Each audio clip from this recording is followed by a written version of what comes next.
Bible एक वर्ष में। नमस्कार, आप सबका बाइबल एक वर्ष में स्वागत है। आप सब ने जो कदम उठाया है प्रभु के वचन सुनने के लिए, यह हमारे जीवन के अंधेरों को दूर करेंगे और हमें प्रभु के प्रकाश में चलाएंगे। आज हम निर्गमन ग्रंथ का अध्याय 19, लेवी ग्रंथ का अध्याय 1, 2 और स्रोत ग्रंथ का 71वां स्रोत सुनेंगे। प्रभु का वचन सुनने से पहले आइए हम ईश्वर से प्रार्थना करें। हे प्रभु, हम आपका वचन सुनने वाले हैं। हमारे मन की आंखें खोलें और हमें आध्यात्मिक प्रज्ञा दें ताकि हम आपको जान सकें और आपके वचन के अनुसार अपना जीवन जिए। यह हम मांगते हैं आपसे प्रभु यीशु के नाम, आमीन। निर्गमन ग्रंथ अध्याय 19, विधान की प्रतिज्ञा। मिस्र देश से निकलने के ठीक 3 महीने बाद इजरायली सेनाएं की मरुभूमि पहुंचे।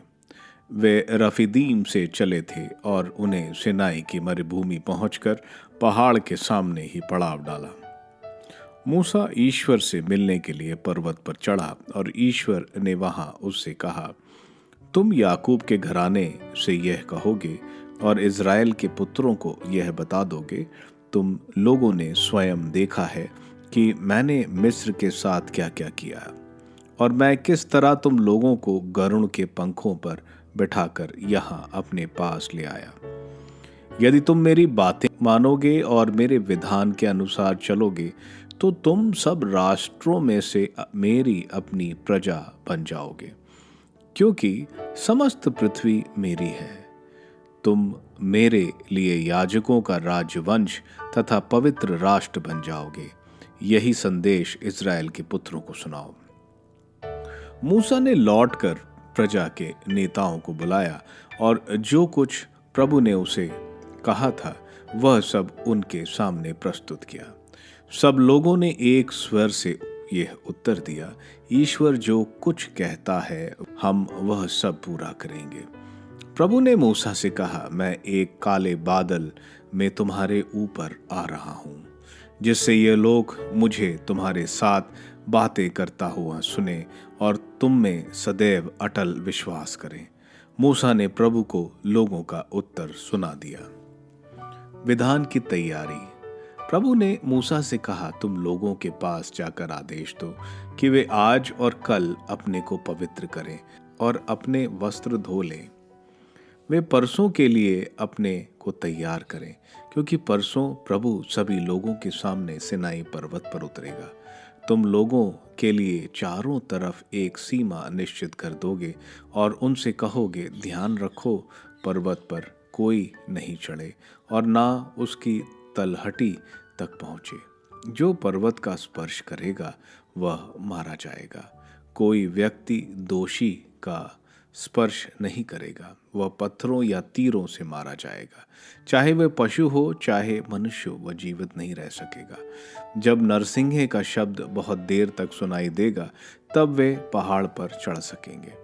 इस पर मूसा पर्वत से उतरकर लोगों के पास आया और उन्हें पवित्र होने को कहा और उन्होंने अपने कपड़े धो लिए। तब उसने लोगों से कहा, तीसरे दिन तैयार रहोगे, स्त्री का स्पर्श नहीं करोगे। ईश्वर के दर्शन। तीसरे दिन प्रातःकाल बादल गरजे, बिजली चमकी, पर्वत पर काले बादल छा गए और तुरही का प्रचंड निनाद सुनाई पड़ा। शिविर में सभी लोग कांपने लगे। तब मूसा ईश्वर से भेंट करने के लिए लोगों की शिविर से बाहर ले गया और वे पहाड़ के नीचे खड़े हो गए। सिनाई पर्वत धुएं से ढका हुआ था, क्योंकि ईश्वर अग्नि के रूप में उस पर उतरा था।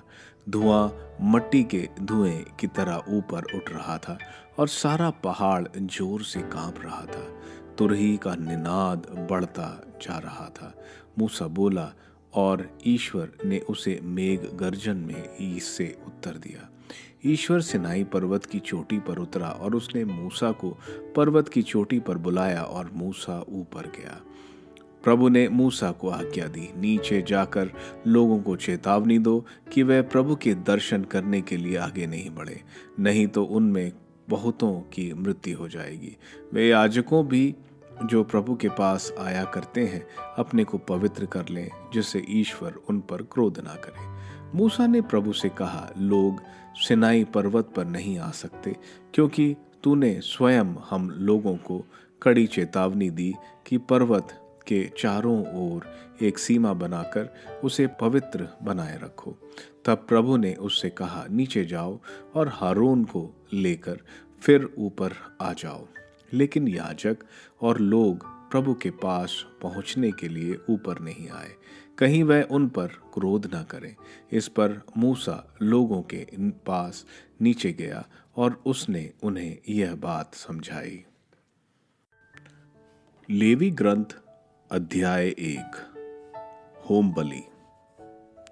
प्रभु ने मूसा को बुलाया और दर्शन कक्ष से उससे यह कहा, इज़राइलियों से यह कहो, जब तुम में कोई प्रभु को चढ़ावा अर्पित करने चाहे तो वह ढोरों या भेड़ बकरियों के झुंडों से कोई पशु ले आ सकता है।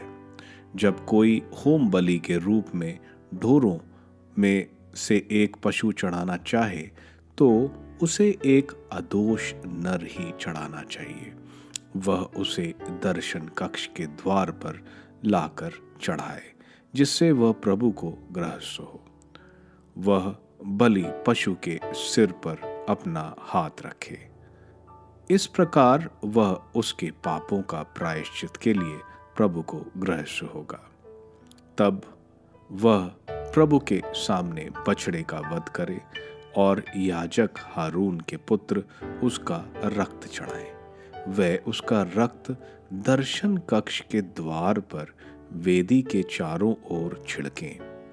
फिर वह उस बलि पशु की खाल निकाले और उसे टुकड़े टुकड़े कर दें। याजक हारून के पुत्र वेदी पर अग्नि लाएं और इस अग्नि पर लकड़ी रखें। इसके बाद याजक हारून के पुत्र के टुकड़े सिर और चर्बी के साथ वेदी पर जलती लकड़ी पर रखें। चढ़ाने वाला अंतड़ियों और टांगों को जल से धो दे और याजक सब कुछ वेदी पर जलाए। यह होम बलि सुगंध युक्त चढ़ावा है जो प्रभु को प्रिय है। जब कोई होम बलि के रूप में भेड़ बकरियों में से एक पशु चढ़ाना चाहे तो वह उसी प्रकार एक अदोष नर ले आए। वह वेदी के उत्तर में प्रभु के सामने उसका वध करे और याजक हारून के पुत्र वेदी के चारों ओर उसका रक्त छिड़के। वह उसके टुकड़े टुकड़े कर दे और याजक वे टुकड़े सिर और चर्बी के साथ वेदी पर जलती लकड़ी पर रखे। वह अंतड़ियों और टांगों को जल से धो दे और याजक सब कुछ वेदी पर जलाए। यह होम बलि सुगंधित युक्त चढ़ावा है जो प्रभु को प्रिय है। जब कोई होम बलि के रूप में प्रभु को एक पक्षी चढ़ाना चाहे तो पंडुकों या कबूतरों में से एक ले आए। याजक उसे वेदी पर लाकर उसका सिर काटे और उसे वेदी पर जलाए। उसका रक्त वेदी की बगल से बह जाएगा। याजक उसकी गलथैली काटकर और उसमें जो कुछ है वेदी के पूर्व में जहां राख डाली जाती है फेंक दे। फिर वह उसे पंखों के बीच से फाड़ दे, पर पंखों को अलग नहीं करे। इसके बाद याजक उसे वेदी पर जलती लकड़ी में भस्म कर दे। यह होम बलि सुगंध युक्त चढ़ावा है जो प्रभु को प्रिय है। लेवी ग्रंथ अध्याय 2 अन्न बलि। जब कोई प्रभु को अन्न बलि चढ़ाता है तो वह मैदे की बनी हो। वह उस पर तेल डाले और लोबान भी साथ रखे। फिर वह उसे याजकों हारून के पुत्रों के पास ले आए। याजक उसमें से मुट्ठी भर तेल, मिश्रित मैदा और सारा लोबान निकालकर उसे पूरे चढ़ावे के प्रतीक के रूप में जला दें। यह होम बलि सुगंध युक्त चढ़ावा है जो प्रभु को प्रिय है। चढ़ावे का शेष भाग हारून और उसके पुत्रों का होगा। यह प्रभु को अर्पित होम बलियों में परम पवित्र है। जब तुम मुट्ठी में पकाई हुई अन्न बलि चढ़ाना चाहते हो तो वह मैदे की बनी हो, वह तेल मिश्रित बेखमीर रोटियां की हो अथवा तेल से चुपड़ी हुई चपातियां की। जब तुम तवे पर सेकी हुई अन्न बलि चढ़ाना चाहते हो तो वह तेल मिश्रित बेखमीर मैदे की बनी हो। उसके टुकड़े टुकड़े कर उस पर तेल डालो, यह अन्न बलि है। जब तुम कढ़ाई में तली हुई अन्न बलि चढ़ाना चाहते हो तो वह मैदे और तेल की बनी हो। इस प्रकार की अन्न बलि प्रभु के पास लाओ और उसे याजक को दो, जो उसे वेदी के पास ले जाएगा। याजक पूरे चढ़ावे के प्रतीक के रूप में उसका एक अंश निकालकर वेदी पर भस्म कर देगा। यह सुगंध युक्त चढ़ावा है जो प्रभु को प्रिय है। अन्न बलि का शेष भाग हारून और उसके पुत्रों का होगा। वह प्रभु को अर्पित होम बलियों में परम पवित्र है। प्रभु को अर्पित सब होम बलियां बेखमीर हों। प्रभु को अर्पित होम बलियों में कोई खमीर या मधु मत जलाओ। तुम प्रथम फलों के रूप में इनमें से कुछ प्रभु को अर्पित कर सकते हो, किंतु वे सुगंध युक्त चढ़ावे के रूप में वेदी पर नहीं चढ़ाए जा सकते। तुम अपनी सब अन्न बलियों में नमक डालो। अपनी अन्न बलियों पर अपने ईश्वर के विधान का नमक नहीं भुलाओ। तुम अपने सब चढ़ावे के साथ नमक भी अर्पित करो। जब तुम अपने प्रथम फलों से प्रभु को अन्न बलि अर्पित करते हो तो नई फसल की बालों को काट कर और उन्हें अग्नि में भून कर अर्पित करो। उसके साथ तेल और लोबान भी दे सकते हो। यह अन्न बलि है। याजक पूर्ण चढ़ावे के प्रतीक के रूप में अन्न और तेल का कुछ अंश निकालकर उसे सारे लोबान के साथ जलाएं। यह प्रभु को अर्पित होम बलि है। स्रोत ग्रंथ स्रोत 71 वृद्ध की प्रार्थना।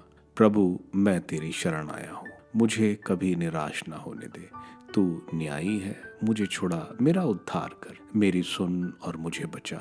तू मेरे लिए आश्रय की चट्टान और रक्षा का सुदृढ़ गढ़ बन जा, क्योंकि तू ही मेरी चट्टान और मेरा गढ़ है। मेरे ईश्वर, मुझे दुष्टों के हाथ से, कुकर्मियों और अत्याचारों के पंजों से छुड़ा। प्रभु ईश्वर, युवावस्था से तू ही मेरी आशा और भरोसा है। मैं जन्म से तुझ पर ही निर्भर रहा। तूने मुझे गर्भ से निकाला। मैं निरंतर तेरा गुणगान करता हूँ। मुझे देखकर बहुत से लोग आश्चर्य करते हैं, किंतु तू मेरा सुरक्षित आश्रय था। मैं दिन भर तेरी स्तुति करता और तेरी महिमा का गीत गाता था। अब मैं बूढ़ा हो चला हूँ, मुझे नहीं छोड़। मैं दुर्बल हो गया हूँ, मुझे नहीं त्याग, क्योंकि मेरे शत्रु मेरी निंदा करते हैं। जो मेरे घात में बैठे हैं वे आपस में परामर्श करते हैं। वे कहते हैं, ईश्वर ने उसे त्याग दिया है। उसका पीछा करो और उसे पकड़ लो, क्योंकि उसे कोई नहीं छुड़ाएगा। प्रभु, मुझसे दूर ना जा। मेरे ईश्वर, शीघ्र ही मेरी सहायता कर। जो मेरे प्राणों के गाहक हैं वे लज्जित होकर पीछे हटें। जो मेरी दुर्गति चाहते हैं वे तिरस्कृत और कलंकित हों। मेरी आशा कभी नहीं टूटेगी। मैं निरंतर तेरा स्तुतिगान करता रहता हूँ। मैं दिन भर तेरी न्यायप्रियता और तेरे मुक्ति विधान की चर्चा करता रहता हूँ, यद्यपि मैं उसकी था नहीं ले सकता। मैं प्रभु ईश्वर के महान कार्यों का बखान करता हूँ। मैं तेरी ही न्यायप्रियता घोषित करता हूँ। ईश्वर, मुझे युवावस्था से तेरी शिक्षा मिली है। मैं अब तक तेरे महान कार्य घोषित करता रहा। प्रभु, अब मैं बूढ़ा हो चला, मेरे केश पक गए हैं। फिर भी मेरा परित्याग ना कर, जिससे मैं इस पीढ़ी के लिए तेरे सामर्थ्य का, भावी पीढ़ियों के लिए तेरे पराक्रम का बखान करूं। ईश्वर, तेरे न्याय आकाश तक व्याप्त है। तूने महान कार्य प्रदर्शित किए। ईश्वर, कौन तेरे सदृश है? तूने मुझे बहुत से घोर संकटों में डाला, किंतु तू मुझे फिर नवजीवन प्रदान करेगा। तू पृथ्वी की गहराइयों से मुझे फिर ऊपर उठाएगा। तू मेरा सम्मान बढ़ाकर मुझे फिर सांत्वना प्रदान करेगा। मेरे ईश्वर, मैं वीणा बजाते हुए तेरी सत्य प्रतिज्ञता का बखान करूंगा। इज़राइल के परम पावन प्रभु, मैं सितार बजाते हुए तेरी स्तुति करूंगा। तेरी स्तुति करते हुए मेरे होठ आनंद के गीत गाएंगे, क्योंकि तूने मेरा उद्धार किया है। मेरी जिह्वा दिन भर तेरी न्याय प्रियता का बखान करती रहेगी, क्योंकि जो मेरी दुर्गति चाहते थे वे लज्जित और कलंकित हो गए हैं। निर्गमन ग्रंथ के अध्याय 19 में हम देखते हैं, इजरायली सानाई पर्वत पर पहुंचते हैं। वह अवीव पहले महीने को चले थे। आज 38वां दिन था। प्रभु मूसा को बुलाकर बोलते हैं कि याकूब के घर यानी इज़राइल को बोलो कि मैंने मिस्रियों के साथ क्या किया। जैसे चील अपने बच्चों को उड़ना सिखाने के लिए अपने बच्चों को घोंसले से ढकेल देती है और फिर उसको अपने पंखों पर बैठाकर ले जाती है, उसी तरह प्रभु इज़राइलियों को मिस्र ले गए और फिर उनको अपने ऊपर मिस्र से बाहर अपने पास अपनी उपस्थिति में ले आए। प्रभु उनको कहते हैं कि अगर वे मेरी बात मानेंगे और मेरा विधान को मानेंगे तो तुम मेरे लिए पहलौठे पुत्र की तरह होगे। प्रभु इज़राइलियों से भक्ति, विश्वास और आज्ञाकारिता चाहते थे। आज्ञाकारिता में उनमें हमेशा कमी मिली। मूसा प्रजा के नेताओं को यह बताते हैं और वह प्रभु की हर बात मानने के लिए तैयार हो जाते हैं। प्रभु ने बोला कि तीसरे दिन मैं सबसे मिलूंगा। यहूदी गिनती में शून्य नहीं है, इसलिए पहला दिन उसी दिन को माना जाता था। प्रभु उनको पवित्र होने को बोलते हैं और अपने आप को नहाकर, कपड़े धोकर, और वे स्त्री से संपर्क नहीं करेंगे। यही रीति मंदिर पूजा में देखने में मिलती है।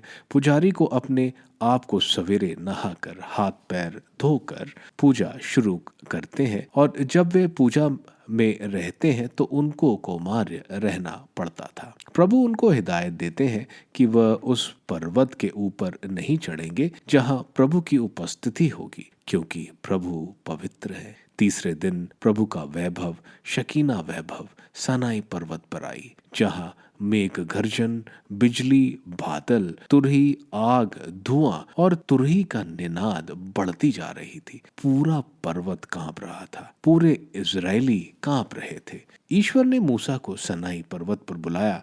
यह मानो यहूदी मंदिर पूजा का एक प्रतिरूप है। सनाई पहाड़ का निचला हिस्सा जहां लोग खड़े थे वह मानो मंदिर का बाहरी प्रांगण है। पर्वत मानो पवित्र जगह है जहां याजक जाते हैं और पर्वत का शिखर पवित्र से पवित्र स्थल जहां प्रभु की उपस्थिति होती है। वहां सिर्फ महायाजक जा सकते हैं। जहां मूसा शिखर पर प्रभु के पास गए, प्रभु की बातचीत बादल के गर्जन जैसी थी। आज हमने लेवी ग्रंथ का पहला और दूसरा अध्याय सुना। लेवी ग्रंथ जब इस्राएली सेनाएं में थे, जब उनको ईश्वर ने विधान दिया और 10 नियम दिए और साथ ही में निवास स्थान और उसकी हर चीज किस तरह बनाना है, यह सब उनको बताया। जब तक इस्राएली सेनाएं में रहे, इस पूरे दौरान लेवी ग्रंथ की हिदायतें बताई गई। लेवी ग्रंथ में हिदायतें हैं, प्रभु के विधान को किस तरह पालन करेंगे। इसमें मुख्य 2 भाग, एक धार्मिक संस्कार के नियम और पवित्रता खुद की और देश की। इस ग्रंथ में बहुत रक्त बहते हुए दिखता है। इब्रानियों के नाम संत पौलुस के पत्र के अध्याय 9 वचन 22 और अध्याय 10 वचन 4 में संत पौलुस बोल रहे हैं कि बिना रक्त बहाए पापों की क्षमा नहीं होती और जानवरों का रक्त से हमारे पापों को मुक्ति नहीं मिलती। इसलिए प्रभु के हमारे पापों के लिए क्रूस पर बहाया गया रक्त हमें पापों से मुक्त करता है। जो बलि लेवी ग्रंथ में है वह सिर्फ एक चिन्ह था जिसकी पूर्णता प्रभु के अपने आप को बलि चढ़ाकर पूरी हुई।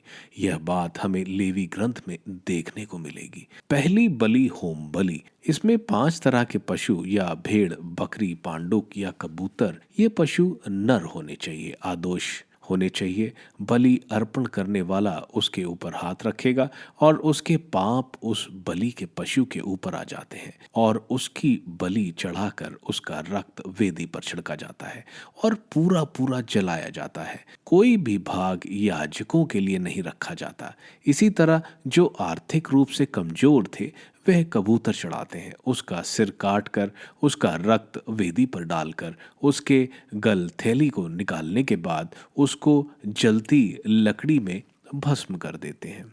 होम बलि प्रभु को सुगंध युक्त चढ़ावा है जो उनको पसंद है। यही हम प्रभु की क्रूस पर अपनी बलि में देखते हैं। बलि में कोई दोष नहीं होना चाहिए। प्रभु ईसा मसीह में कोई दोष नहीं था। वे निष्पाप थे। हम सब के पाप उन्होंने अपने ऊपर लिए। पिता परमेश्वर का क्रोध का प्याला जो बलि की अग्नि के समान है उसको सहा, अपना पूरा रक्त उन्होंने हमारे पापों के लिए बहाया। यह बलि परमेश्वर को पसंद आई, जैसा एफिसियों के नाम संत पौलुस के पत्र अध्याय 5 वचन 2 में हम देखते हैं। प्रभु एक सुगंधित बलि के रूप में पिता परमेश्वर को अर्पित हो गए।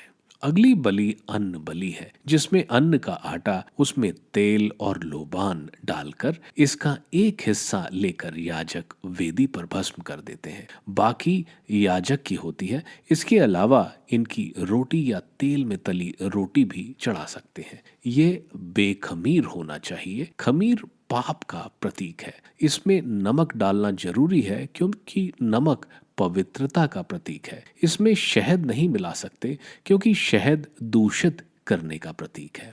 स्रोत ग्रंथ के 71वें स्रोत में स्रोतकार कह रहा है, प्रभु मैं आपकी शरण लेता हूँ, आप मेरे गढ़ और मेरे रक्षक हो। जिस तरह आपने प्रभु मुझे पहले बचाया था, अभी जब मैं बहुत मुश्किलों से गुजर रहा हूँ, आप उसी तरह मेरी रक्षा करेंगे। मैं आपकी आराधना, सेवा और पूजा करता रहूंगा। आपका नाम घोषित करता रहूंगा क्योंकि मुझे विश्वास है मुझे जो नुकसान पहुंचाना चाहता है वह पराजित होगा। आप सबको धन्यवाद ईश्वर के वचन सुनने के लिए।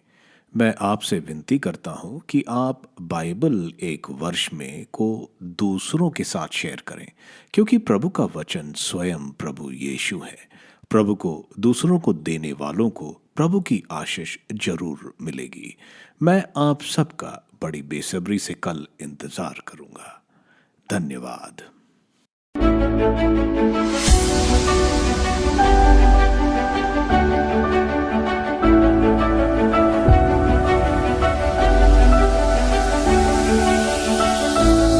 बाइबल एक वर्ष में